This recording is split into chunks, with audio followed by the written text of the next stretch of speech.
हम इतिहास में वैदिक सभ्यता, वैदिक काल अर्थात आर्यन काल, जिसका समय 600 BC से 1500 BC के विषय में पढ़ेंगे।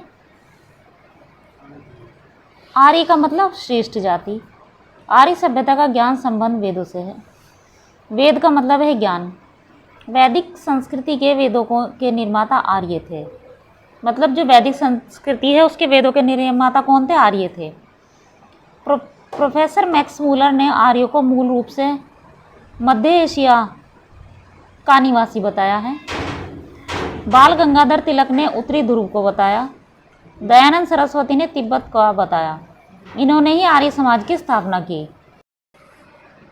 मध्य Asia: Kazakhstan, Uzbekistan, Kyrgyzstan, Tajikistan, Turkmenistan.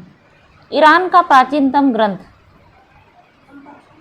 वेद अविस्ता। वैदिक सभ्यता के लोगों का मुख्य कार्य कृषि एवं पशुपालन था। मतलब ये आर्य जो थे, जो भारत में आर्य आए थे, उनके विषय में बताया है। तो इसी के आधार पर क्या नाम रखा गया है? आर्यन काल अर्थात वैदिक सभ्यता या वैदिक काल के विषय में इसमें बताया गया है कि मध्य एशिया की जो कहाँ से ये आए थे। और दयानंद सरस्वती ने आर्य थे जो उन्हें तिब्बत का बताया है।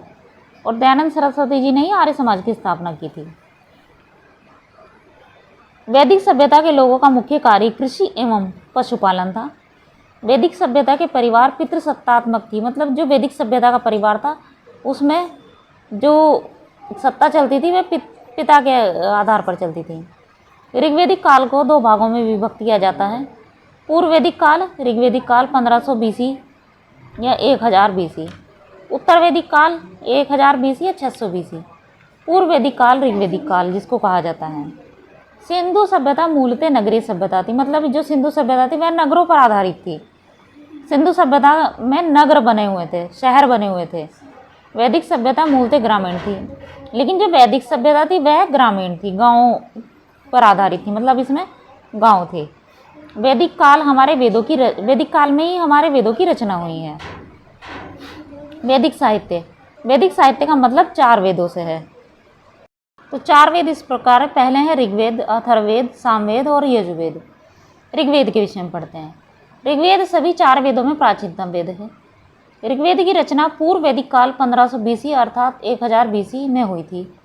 ऋग्वेद की बहुत सारी बातें ईरानी प्राचीनतम ग्रंथ अवेस्ता से मिलती हैं। ऋग्वेद में कुल 10 मंडल हैं, जिसमें प्राचीनतम मंडल और सबसे पुराने मंडल 2 से 7 तक हैं। नवीनतम मंडल 1 और मंडल 10। वेदों के 10 मंडलों को संकलित वेदव्यास ने किया। ऋग्वेद में कुल 1028 श्लोक मंत्र जो ईश्वर की प्रशंसा में लिखे गए हैं। तो ये ऋग्वेद के विषय में वर्णन है कि ऋग्वेद की तो कुछ बातें ऐसी हैं जो ईरान का जो प्राचीनतम ग्रंथ है अवेस्ता उससे मिलती जुलती हैं।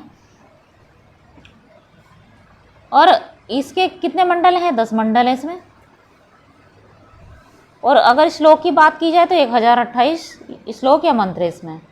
मंडल 3 की रचना ऋषि विश्वामित्र द्वारा की गई। ऋषि विश्वामित्र ने ही गायत्री मंत्र की रचना की जो मंडल 3 में है। गायत्री मंत्र सावित्री को समर्पित है। गायत्री मंत्र को सूर्य देव की स्तुति के लिए किया जाता है। मतलब जो गायत्री मंत्र है उसको सूर्य देव की स्तुति के लिए बोला जाता है। यह सावित्री को समर्पित है। मंडल 10 की रचना महासुक्तीप द्वारा की गई, जिसमें महासुक्तीप ने मनुष्य की वर्ण व्यवस्था को उल्लेख किया। तो इसमें कुछ प्रश्न भी हैं, जैसे वर्ण व्यवस्था का उल्लेख सबसे पहले कहाँ से मिलता है? तो ऋग्वेद मंडल 3 से। फिर गायत्री मंत्र किस वेद मंडल में लिखा गया? तो ऋग्वेद मंडल 3 में का उल्लेख मिलता है गायत्री मंत्र।